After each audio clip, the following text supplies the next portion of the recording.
Bonjour, bienvenue à tous. Alors aujourd'hui, je vais vous parler du cancer du sein. Comme vous le savez, tous les ans, partout dans le monde, au mois d'octobre, il s'organise une campagne de sensibilisation autour du cancer du sein.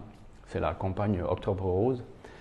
Et à cet effet, je vais très modestement apporter quelques éléments de réponse aux nombreuses questions que vous avez posées sur les réseaux sociaux.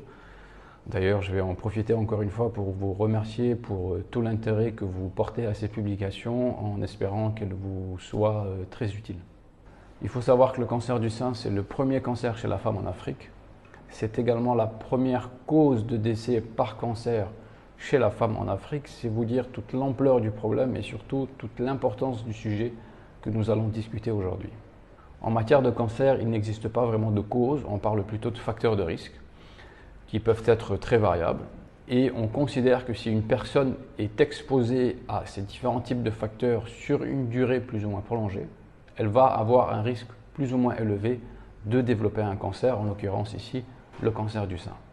Le premier facteur de risque, c'est l'âge. Comme vous le savez, le risque de cancer augmente avec l'âge, mais il faut savoir que le cancer du sein peut survenir à des âges très différents. Et vous avez tous autour de vous des femmes jeunes qui ont développé un cancer du sein. On a même tendance à croire que le cancer du sein est devenu de plus en plus fréquent chez la femme jeune. En réalité, ce n'est pas tout à fait juste. L'augmentation du nombre de cas chez les femmes jeunes est liée à l'augmentation du nombre de dépistages. Plus on va faire de dépistage, plus on va avoir des cas, et en l'occurrence, des cas qui vont survenir chez des femmes qui sont jeunes.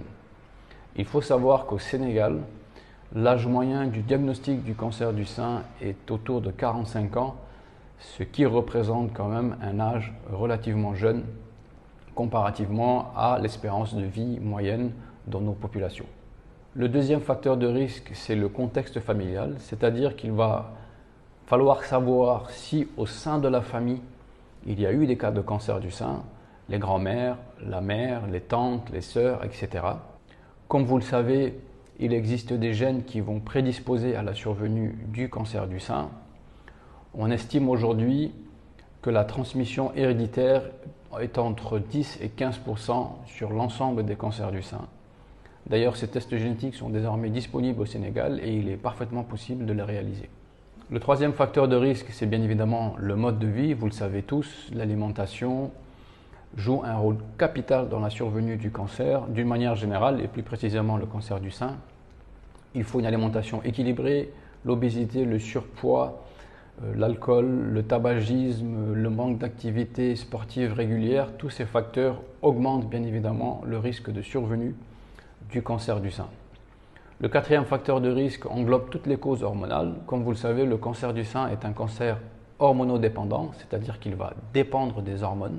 Et on sait aujourd'hui, une femme qui va avoir ses règles à un âge plutôt précoce ou alors qui va faire une ménopause tardive, on sait que ces femmes vont être exposées pendant de très longues années à une fluctuation hormonale régulière. Et on considère que cette activité hormonale prolongée pourrait augmenter le risque de survenue du cancer du sein. De la même manière, la grossesse et l'allaitement pourraient protéger la femme contre le risque de survenue du cancer du sein, et ceci se comprend aisément parce que la grossesse et l'allaitement vont mettre en pause tout un système de production hormonale. Et on considère que cette mise en pause épargne les seins et donc diminue le risque de développer un cancer du sein. Le cinquième facteur de risque, c'est la contraception hormonale. Comme je vous l'ai dit, le cancer du sein est un cancer qui dépend des hormones. La prise d'une contraception hormonale prolongée pourrait augmenter le risque de survenue de cancer.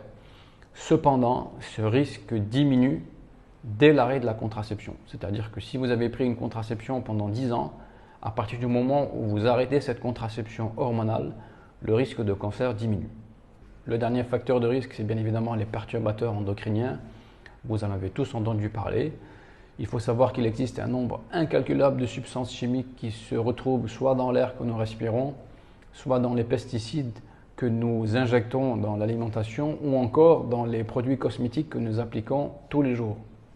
Et j'attire votre attention à ce sujet, il est extrêmement important de bien choisir les produits cosmétiques que vous appliquez.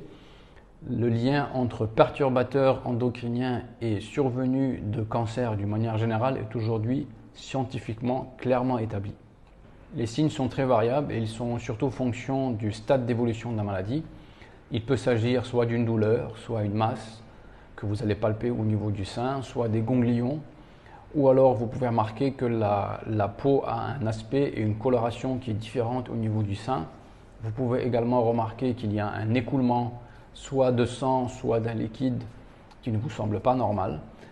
Si vous avez un de ces symptômes, cela veut juste dire qu'il faut consulter votre médecin et c'est au médecin de prendre la décision sur ce qui relève de la surveillance et ce qui relève du caractère suspect pour lequel on va demander certains éléments de radiologie. Le diagnostic du cancer du sein est relativement simple, c'est-à-dire que si vous avez eu un de ces symptômes que nous venons de citer, votre médecin va demander un certain nombre d'analyses. Il peut s'agir d'une prise de sang, d'une échographie, d'une mammographie ou encore de l'IRM. Il faut savoir que l'IRM peut être extrêmement importante dans le diagnostic du cancer du sein.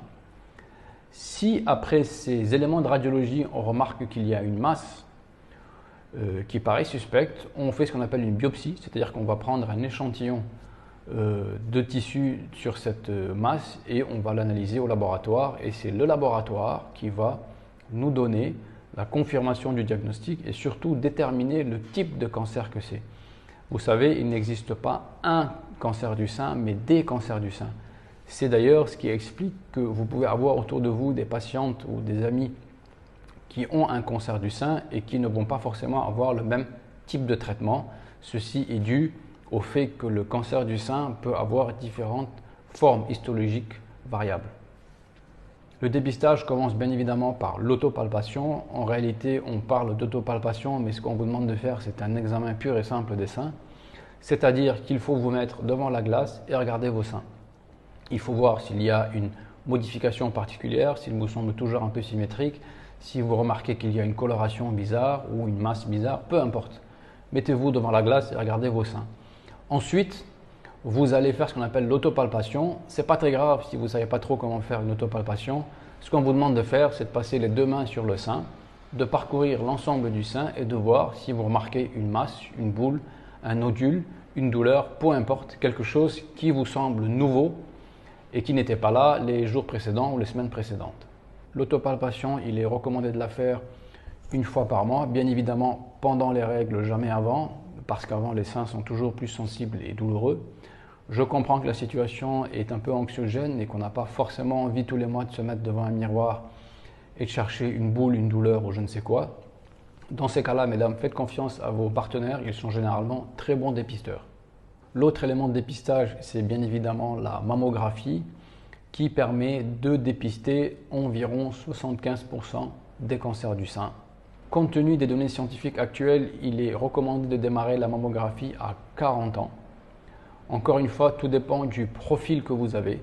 Si le médecin considère que vous avez un profil qui est jugé à risque, il est possible de démarrer la mammographie avant 40 ans. C'est pour cette raison qu'on insiste toujours sur la visite annuelle avec votre médecin, car cette visite va avoir justement pour objectif de déterminer le profil de patient que vous êtes et pouvoir vous proposer une stratégie de surveillance et de dépistage qui vous est adaptée. La mammographie devra être répétée tous les 2 ans, sauf si votre médecin juge que vous avez un profil à risque et qu'il est nécessaire de proposer une surveillance plus rapprochée. N'oubliez pas qu'il y a quand même un risque de 16% de faire un cancer du sein entre 2 mammographies. En conclusion, je voudrais quand même finir sur une note positive. Vous savez qu'il est très difficile pour moi de parler de cancer en ce moment, mais le cancer du sein diagnostiqué à un stade précoce, c'est quasiment 100% de chance de guérison. Le cancer du sein, c'est ce qu'on sait faire de mieux aujourd'hui, aussi bien dans le diagnostic que dans le traitement. Voilà, j'espère que cette vidéo vous sera utile. Je vous invite à me laisser vos commentaires ou vos questions, je prendrai le soin d'y répondre. Prenez soin de vous et à très bientôt.